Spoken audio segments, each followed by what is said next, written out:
Two guys, two beers, two mics, one purpose. To deliver two opinions nobody asked for. Two opinions you never knew you needed until now. This is Scribbler to Scribe.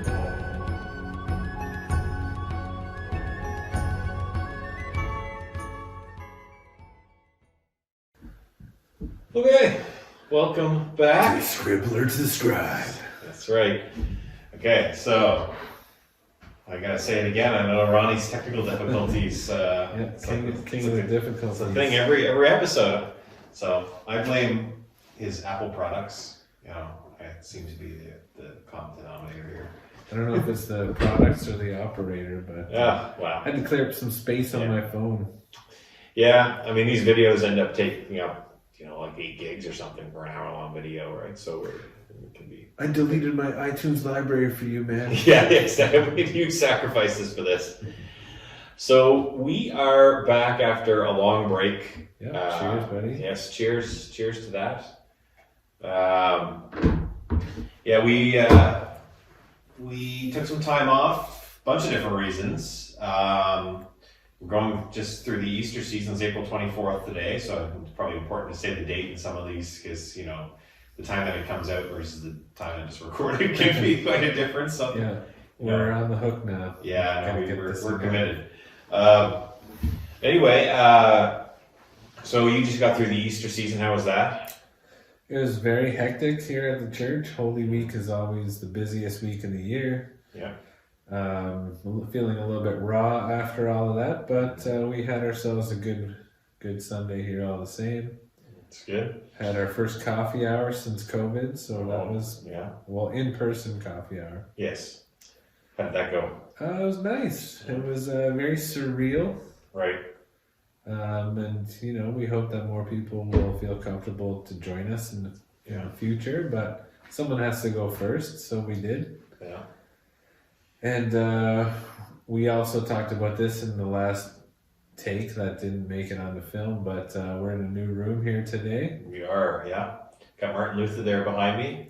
He's just staring over top of our board. We gotta rank all the beers. So this is gonna be all flipped, or maybe it won't be in the actual end of video. Maybe you can fix that for us, Ronnie. But we got our rankings there. Yeah. All the beers, and our artwork is graced your presence there, Louis the 14th, and I don't know who's this other guy look like. Not me. This is David's mighty fine artwork. You can tell by the intricate font that he. That's right. I made up 2 different fonts on the fly. I'm working on becoming a fontologist. Is that a thing? Can it be? I don't even know what it is. It's just starting to drift into the eye slash, and it's awful. But But hey, that's how we roll around here. You can't start off amazing. That's why we're doing this. Yeah, no, exactly. Nothing screams amateur like a chalkboard. That's it. Exactly. It's got like little marks on the bottom too. Somebody put a marker on it. It's like a small child or something. So that means we're obviously pros. So we're in this room because we were gracious enough to give up our other room for the Super Sophia project. Right. Yeah. Who we've been helping out the last few years. Shout out, guys. Mm-hmm. They needed some more space because we're just helping them grow so much, and obviously they're doing most of the work, but it's nice to help lift people up that way in the community, and they've grown so much they needed another storage room. So. Oh, that's good. I mean, ministry takes many forms, and so that's great to see. Indeed. And what do they do exactly? So they give out love boxes to sick kids in hospitals primarily. Okay. Started out with Sophia had cancer when she was just small, and a janitor gave her some stickers. So then they got the idea to just give them back to people, and then. Of course, people love the idea, wanted to help out. Now it's grown into a big deal. They're an official charity now, and wish them all the success, continued success. Great. Onward and upward. Happy to play a small part in their success story, I guess. And new room. So we had in the old room a green screen that we've been aspirationally hoping to use, but generally too lazy to dig into the amount of work that it would be to actually project something on the green screen. So it's all these like funny ideas of things we can, we want to like a proper monastery behind us, or we're like makes it look like we're sitting in the abbey, right, drinking our abbey beers. That was the idea behind it. My brother is like he's done a bunch of like videos and used the green screen stuff. He used to do some improv acting and everything too. And this was like very early YouTube days doing this stuff, so it's pretty budget and quite hilarious. But should check it out. I know it's have an official Scribbler to Scribe viewing party. Yeah, exactly. Benji Necessity, that's the name. Hey, we should start reviewing films and stuff. Should we? Yeah, we'll weave it into our framework here. Anything we gotta do, we just sit down. Season 3, we can do that. Yeah, and just drink even more happy beers while we sit there and like critique. Yeah, we'll do it at somebody's house on a Friday night. There you go. Okay. Scribbler Scribe viewing party. The gloves will be off. You're here first. No filter. No filter, yeah, exactly. I have never heard a man swear as much as I heard Ronnie swear. You know what? Sometimes it's the only word that can articulate that je ne sais quoi you're looking for. And then George Carlin have a big thing about the F word.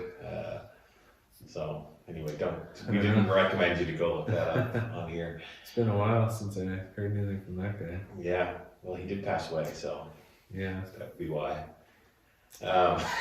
Anyway. Well, even with YouTube, yes, you see his stuff floating around. Right, true. I guess, I guess if you're not making new stuff, it's harder to just kind of keep up in the algorithm.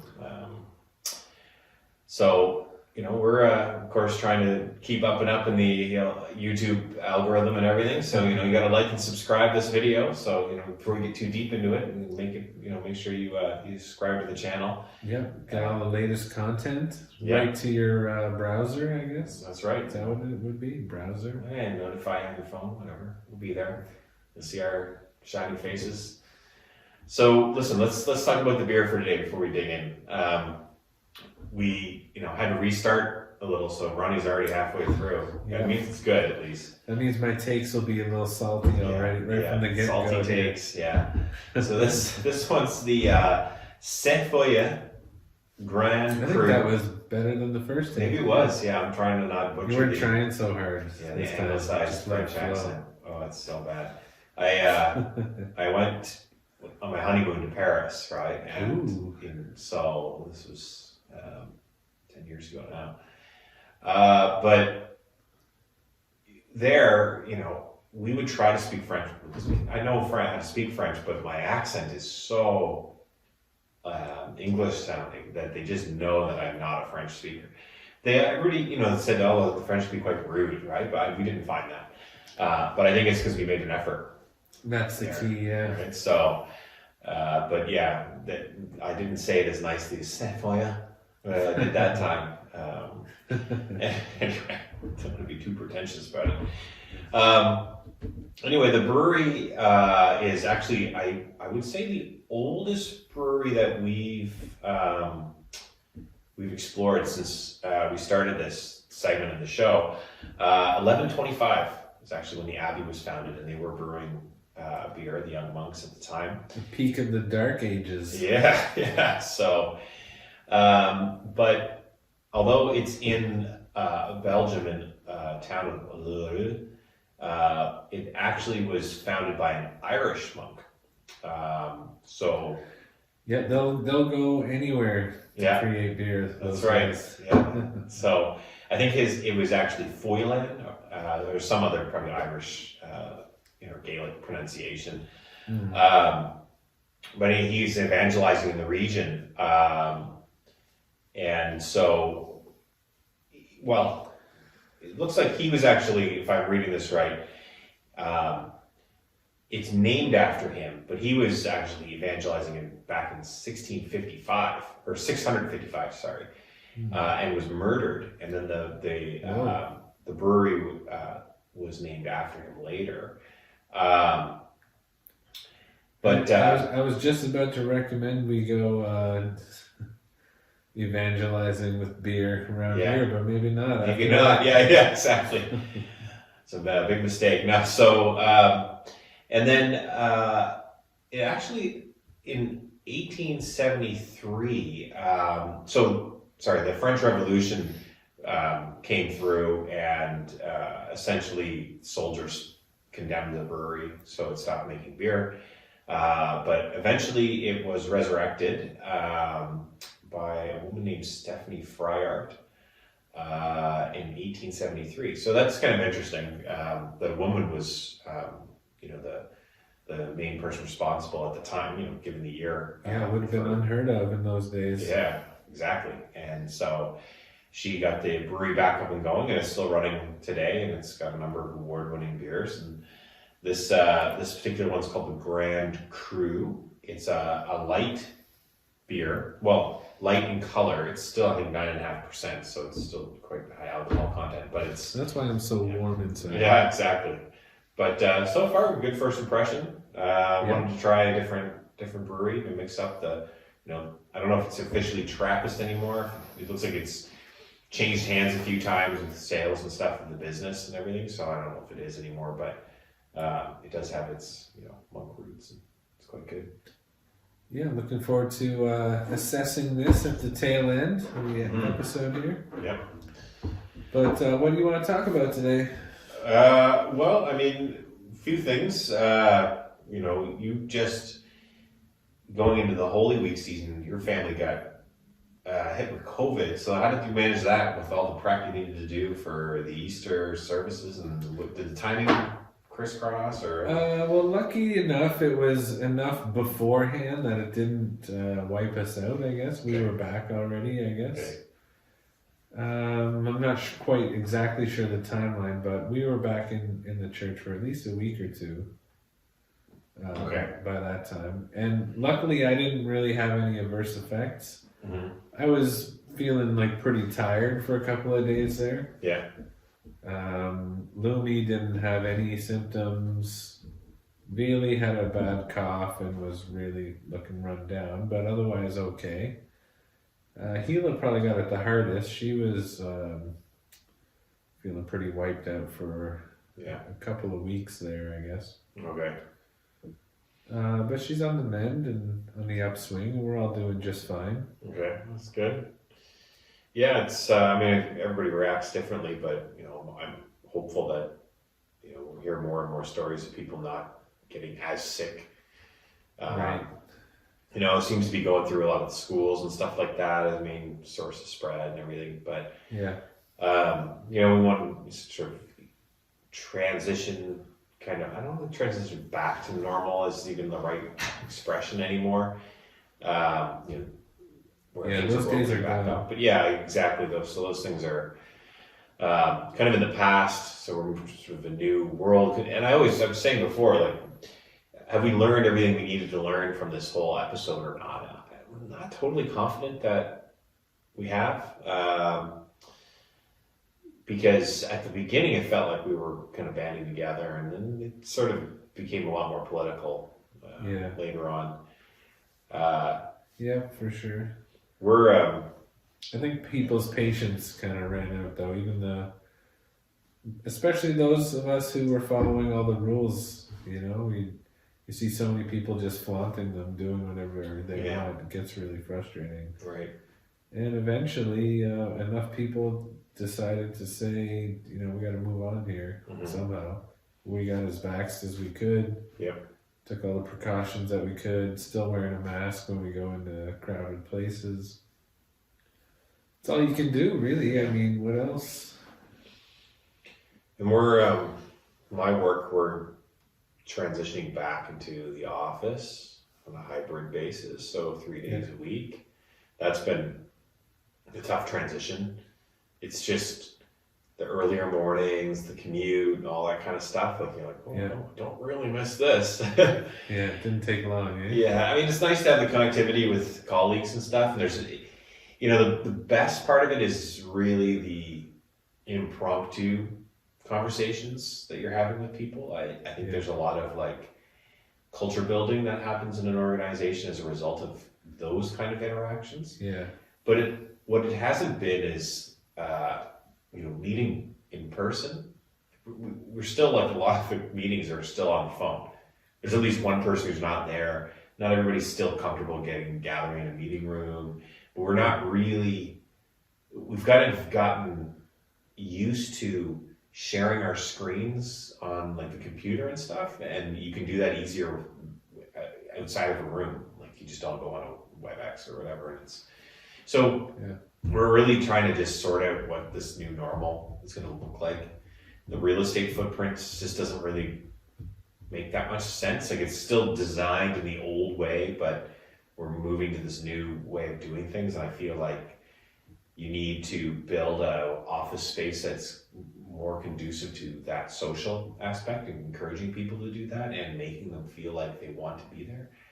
Whereas right now it's like, you know, I can do just as much work at home, cut out the commute time, and have a better quality of life, right? So they don't necessarily value that idea of connectivity again amongst people, because we're not building a space that's is good for that. I guess, they're trying to put you back into the old space, the way things were. One thing I'm surprised nobody's talking about with the housing crisis, there's so much obsolete office space out there now. Yeah.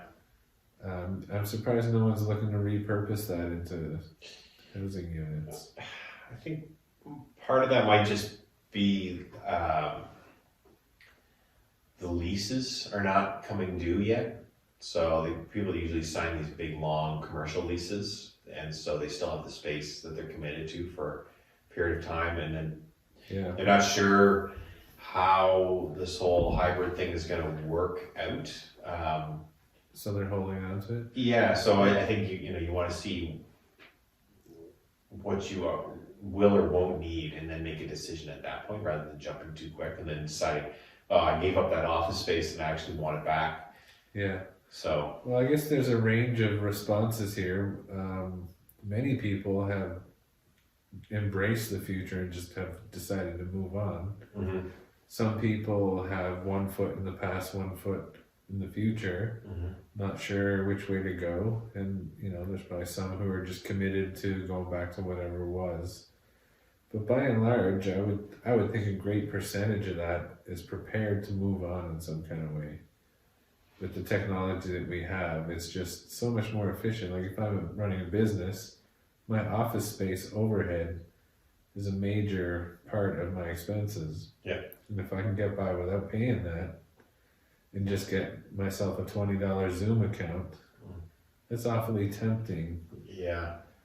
Yeah, it's a bit of an intangible as to what you may or may not be losing with the office space.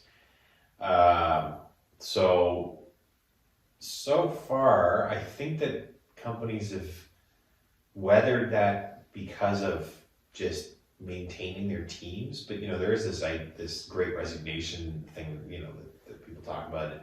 So if you get more and more turnover, and you're not in the same physical location, you're bringing on new team members. Is it the same organization anymore? Versus did that space bring everyone together? But we actually talk about that with the church too, right? Like the physical building of the church, and whether or not that's relevant in the modern era versus, a virtual service. And what do you lose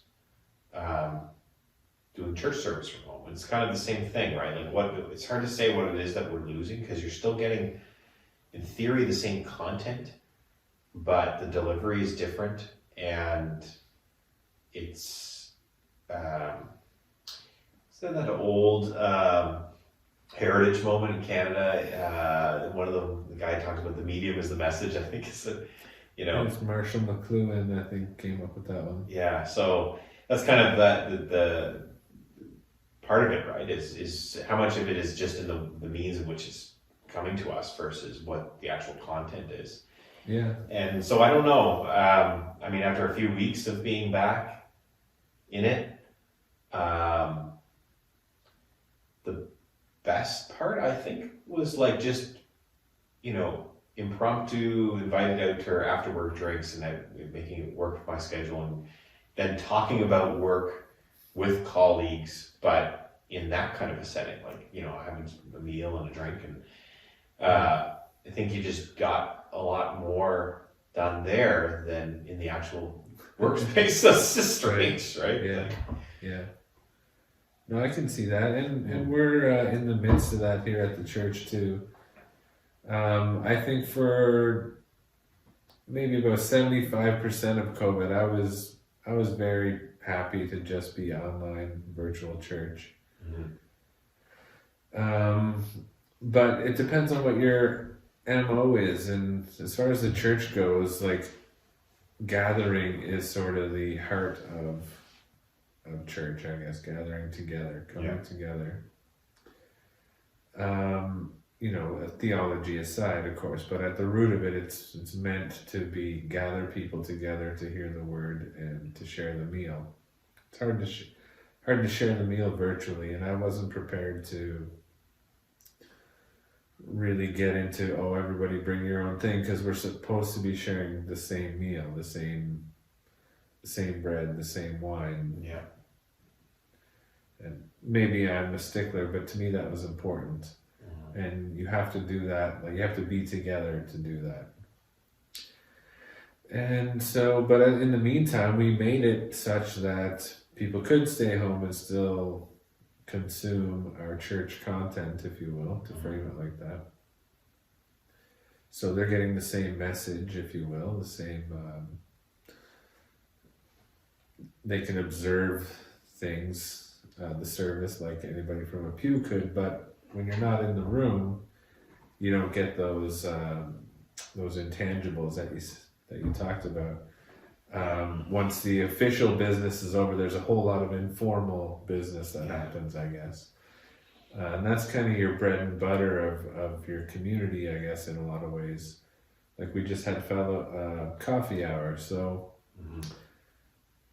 it was a lot more quote unquote popular before, when everybody would just come down, but now rightfully so, some people are concerned about the gathering in that way, masks off to eat and things like that. There's a risk there, of course, but you know, there's something about that you don't get if everyone just makes a sandwich at home and sits in front of a screen. Nope. Feels like any other day then, right?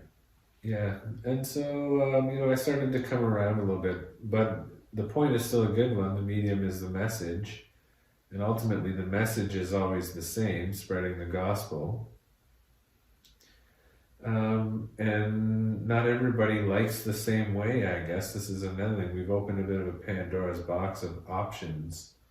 So we have to cater to so many different options now to connect people as best we can under the situation. But there's just nothing like, as good as it was at times online, and in some ways more convenient for me to do certain things. And Giselle would say this all the time. It's just not the same. As good as it was, we did the best we could with what we had. It still doesn't compare to gathering in person. So we're ultimately, gathering is our purpose in a kind of way, I guess. So a couple points on that. You remind me of something as you're talking there. But I'd say just the presence of music is a huge differentiator too. Like it's just live music is just a different thing.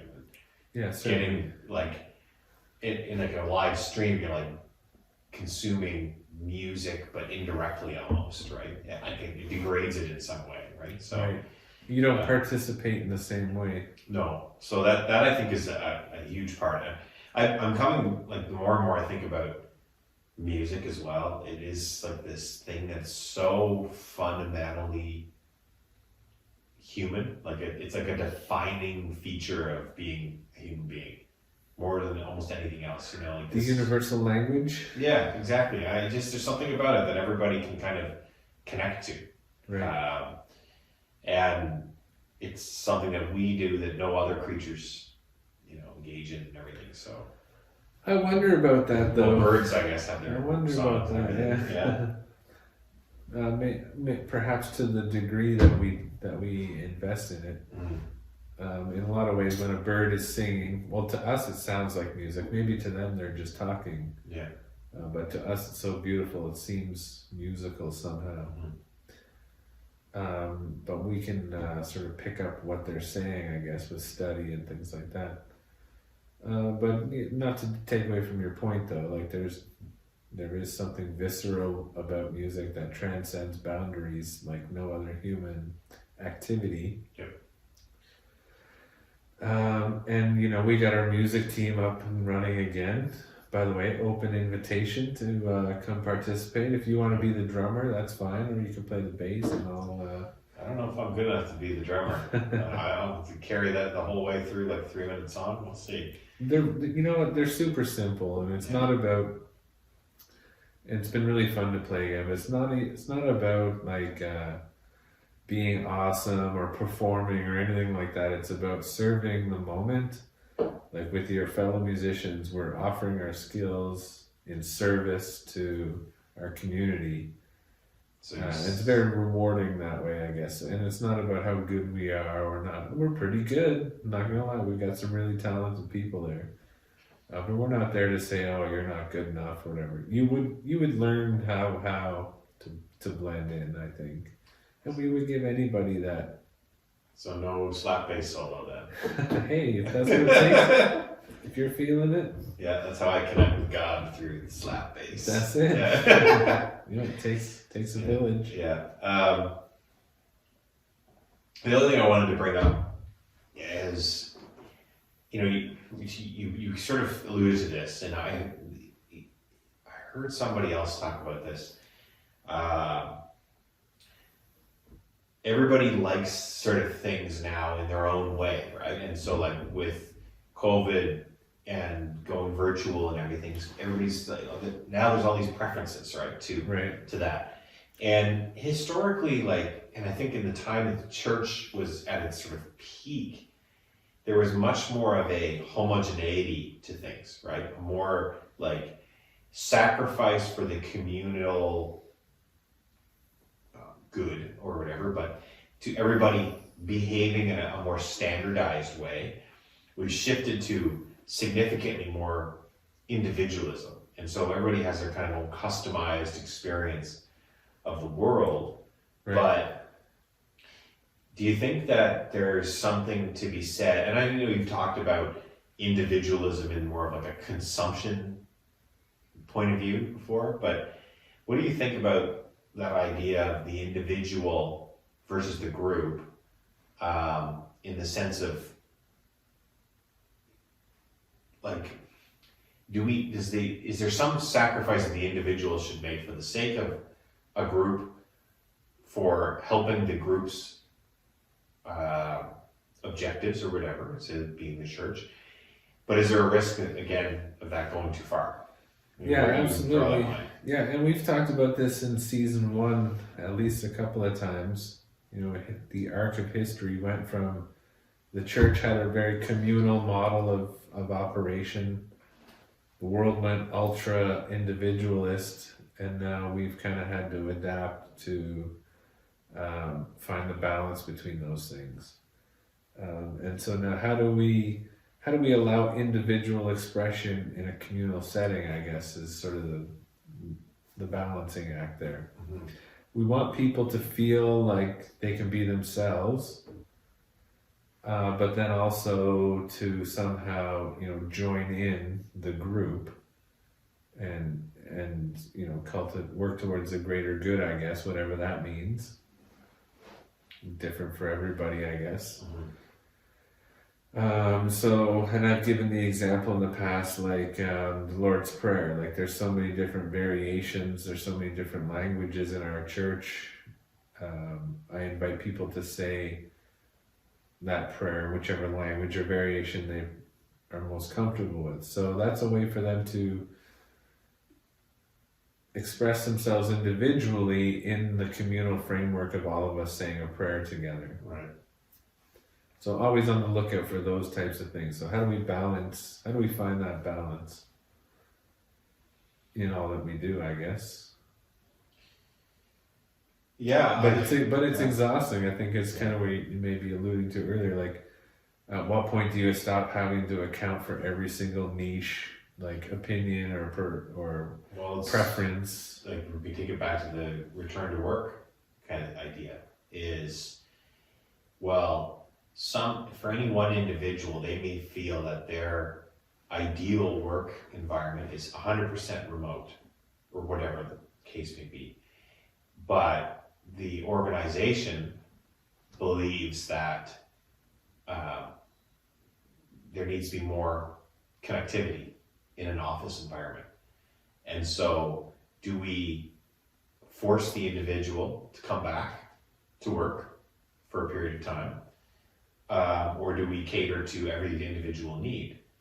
And it's like, well, you know, it's as a manager and stuff, it's like a situation that you get forced to grapple with, right? And say like, well, yeah, I get it that for any one person it makes sense to do it a certain way, and that, you know, for the task that you have at hand right now, yeah, that's probably at home is ideal. However, we need to make sacrifices for the sake of something bigger than just our own individual needs, and that means that there are some benefits to coming in, and it isn't that maybe you're the one who gets to enjoy those benefits. You might be paying more of a cost than others, but as part of the bigger picture, there's something there. And you know, the tough part about all this is it's like, you know, you want to cater to any one individual, but if you cater to every individual want, it all just erodes, right? Like you can't do that. And so where do you draw that line? And ultimately, at some point, someone needs to do that. I mean, in the church setting, I think there is something that people find comfortable with the ritual of church, the constancy of that, that they want to come back to. And if it's all just everybody doing their own thing, does it lose some of its meaning, right? And like you say, that's part of the medium, I guess. There's not so much the message of the sermon or something like that, but just like the way it's done. Right. And I don't know I don't even know if there is an answer to all that. But I would say that we have kind of had such a period of just always kind of catering to individual needs and not really needing to sacrifice much. I don't know if I say that. I mean, a lot of people struggle, right? So there's sacrifice in all those struggles, but just there's something about just putting the needs of a group or the needs of other people or another individual ahead of your own that is it's just a great feeling, right? That doing that, and I think that we need to give ourselves the chance to even explore it, right? But we're always just saying, oh, I need this, or I need that, or I want this, or whatever. Right. You don't get that opportunity, right? You're not giving yourself that chance to grow. Yeah, some good points. And let me just sort of try to respond to a few of the things you were saying there. In terms of the, catering, and like one person might feel like 100% at home is the best thing for them, but that may also be the best thing for the company. Yep. It's not just a one-way street there to think about. Like we're hearing, it sounds like a lot of people are more productive in the home environment. They've got more flexibility in their availability, I guess. Maybe some people are taking advantage of that too, I guess, but it's not necessarily just better for the individual. In some cases, I'd imagine it's better for the company as well. But the very interesting thing about all these different preferences is that we've never had the option before. Mm-hmm. This is a very new thing that we're all trying to figure out. And so you threw out the word hybrid when you talked about your work situation. We're going to hear that word hybrid all over the place moving forward, because everything's going to be hybrid this, hybrid that. Yeah. Church is hybrid. It's in person and online. Your work is hybrid. It's 3 days at the office, I think you said, which leaves 2 days at home.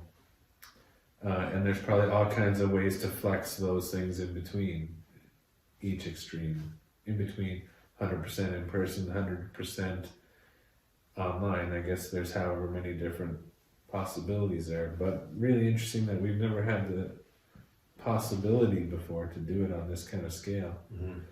And so it's a grand experiment in that sense, in that we're all trying to feel our way through it. That was a big feature of COVID, I think. We were all trying to figure it out on the fly. Without the technology, who knows where we would be. But now that we're back in person, we don't want to give up what we built, in our case, the virtual church that we built over the last 2 years. It seems, I don't know, maybe it's needless emotional attachment or whatever, but it seems a waste to have done all that to just one day now say, okay, well, we don't need to do that anymore.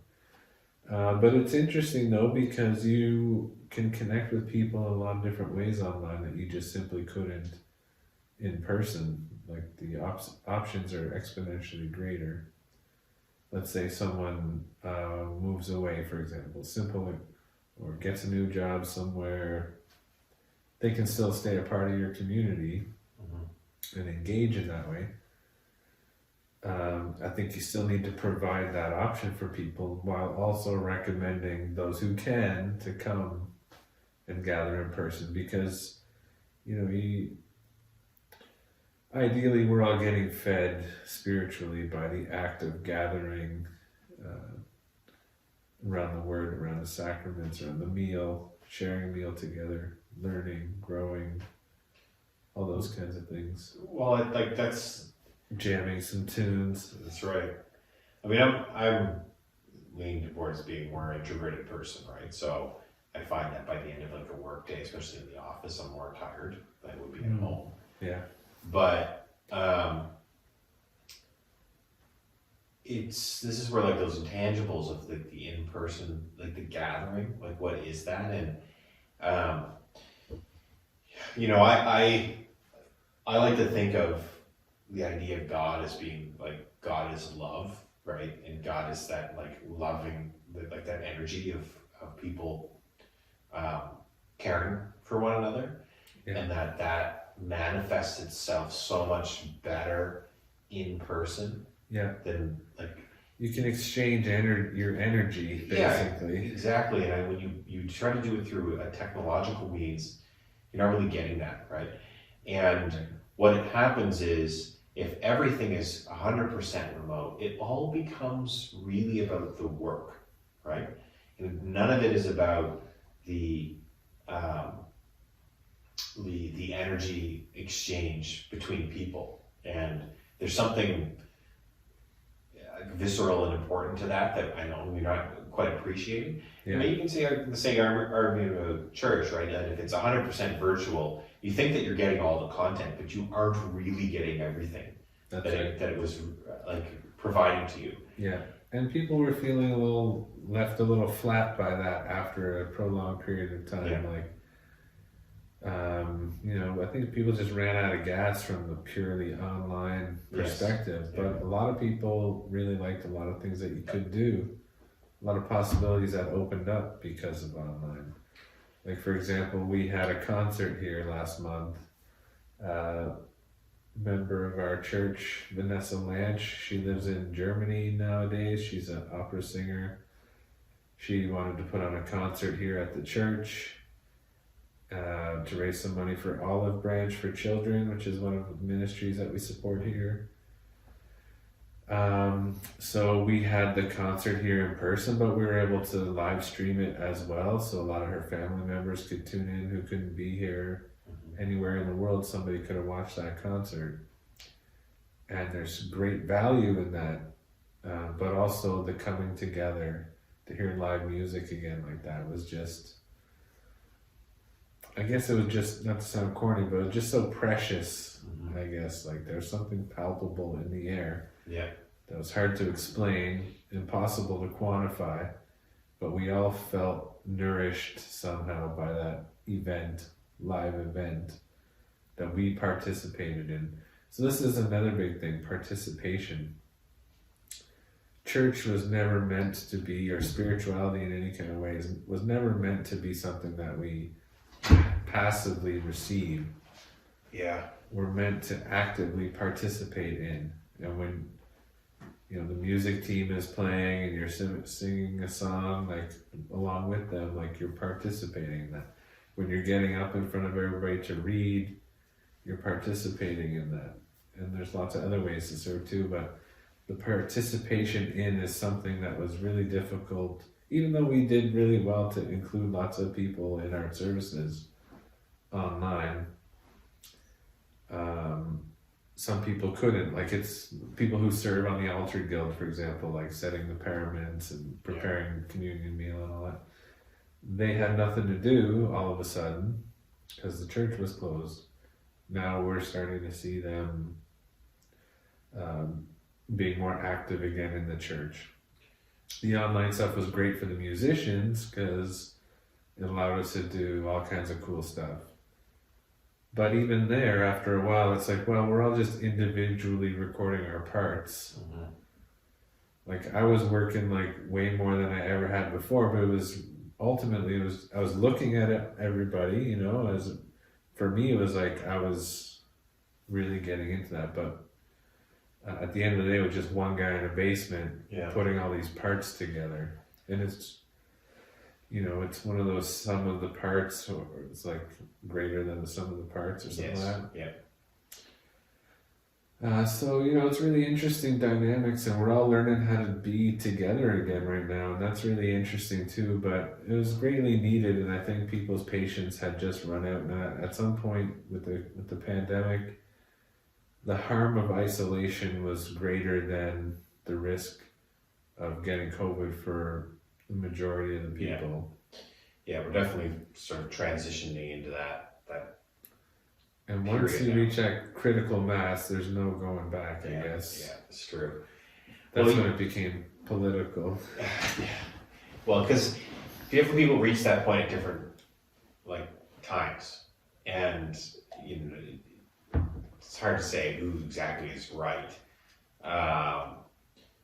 because there's a point I want to come back to, so I don't want to get down this tangent too far, but you know, one of the stories I heard with people on the COVID front and you know, being more anti-vax and all that kind of stuff is that, well, they were police officers, right? Police officers see death and bad things, and their view of the world is very skewed by the nature of their work, right? And so to them, you know, a virus is not the same thing as it is to a more sheltered office worker, right? And so they take a different view on it, and it's who's to say whose perspective is wrong. It's just that our worldviews can be so varied based on our lived experience. So I don't know where let me pick up there. One of the ironic things about the whole anti-vax, anti-mask crowd is that in a weird way they were longing for a community that they didn't have anymore. Yes. And so this was sort of an issue that they could connect with other people who felt the same about something. Yeah. Who were equally frustrated, who equally wanted to take some kind of action to remedy the situation. Whether you agree with them or not, I think at the root, that sort of impulse was there. Mm-hmm. Just like, you know, we want to gather with our friends and family, or some people want to gather at their church, some people want to gather for drinks after work and things like that. But then it became like a polarized situation. And in the situation of a pandemic where everything is so extreme, you're going to get extreme responses to that. Well, my wife is more laissez-faire about, you know, pandemic restrictions than, say, me, right? She's also more extroverted than I am, right? So for her, the life situations that give her energy are different than the ones that give me energy, right? So I may be content, you know, sitting around at home and you know, playing chess online, and she was like, that's the most boring thing ever, right? And you want to go out and see people, right? That's where you get your energy from. So great Scribbler to Scribe episode. We'll have a game of chess. And oh yeah, man, bring it on. So yeah, it's like a very different thing, and I want to come back to another point you said about participation, because that idea of participating in something is, I think, super important in a lot of aspects of life. You know, think about education, for example. I always found when I was going through my degrees that taking a really active participating role in class and asking tons of questions was extremely beneficial to retention of the information. Sure. And so in a live environment, that participation is a lot easier to do than it is absolutely, online. And so I would caution people, going to school to get too reliant on like the online thing. Now, the issue is like when you're at a big school with hundreds of people in a lecture hall, it's basically the same as online, right? Like then it's kind of like, what's the point? But if you can get like a small size classroom with that more intimate setting, it's way better, right? And I always felt like I wasn't getting my money's worth if I didn't ask at least one question every class. Exactly. So I feel like we're definitely in this transitional phase of learning all this stuff, and it might take like 3 or 4 years before we really kind of get a good rhythm to it. I guess not going to happen overnight. When this first hit, the prophet in me kicked in, I guess. Yeah. I shouldn't say that, but at that time I was like, you know what? It's gonna be like 25 years before we realize just how big this is. Right. Like all the processes that this historical event put into motion. Yeah. We have no idea really what's happening below the surface, and we won't really see it until we've got enough perspective to look back and say, oh yeah, that's how big these shocks to the system were. I am optimistic in that regard that the pace of medical innovation and research and discoveries is going to speed up dramatically as a result of all this. Just, the when push comes to shove and you're forced into a corner, you see how fast people can come up with a vaccine as an example, right? Like these things, a lot of the problems that we have in the world are just a matter of where we're dedicating our resources, right? And whether we make it important enough. But this grand experiment we're going through right now, it's just like, we can solve these issues. Like why? So we're not as averse to change as we were. Yeah. And we're not as overwhelmed by looming challenge, I guess, in a sense, because we've all been through so much together. Yeah. So I think that we're,